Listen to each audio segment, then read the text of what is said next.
we have to talk about visual impairments, the history, and some cases.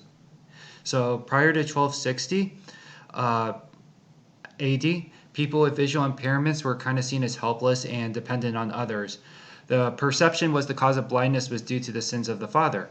But around 1260, perceptions of people with visual impairments began to change. This is because there was prominent people that helped fund institutions for the blind, like King Louis IX of France.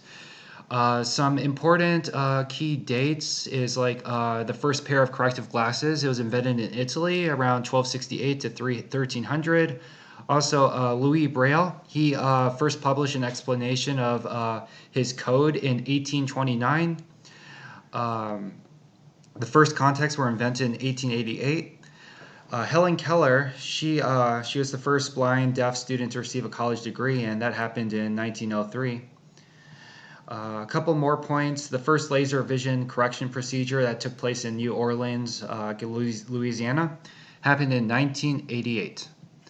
All right, now onwards to some key cases. Americans with Disabilities Act of 1990, also known as ADA. That's a civil rights law that's supposed to prohibit discrimination based on a disability.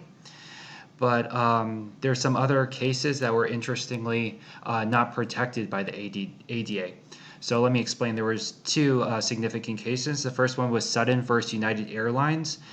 This involves Sutton, these are nearsighted twins. They sued United Airlines when they were rejected after taking a visual acuity test to become airplane pilots. Sutton argued that their rejection violated the ADA, and the case went to the Supreme Court.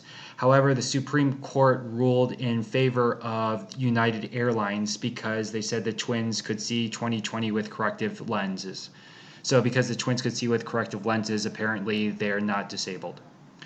And there was also another one called Albertsons Incorporated versus Kirkenberg. And Kirkenberg is a truck driver. He was fired by his employer because he had monocular vision. So, of course, the truck driver thought he was treated unfairly, that he had a disability, monocular vision. So the argument went on to the Supreme Court, and again, the Supreme Court argued in favor of the company.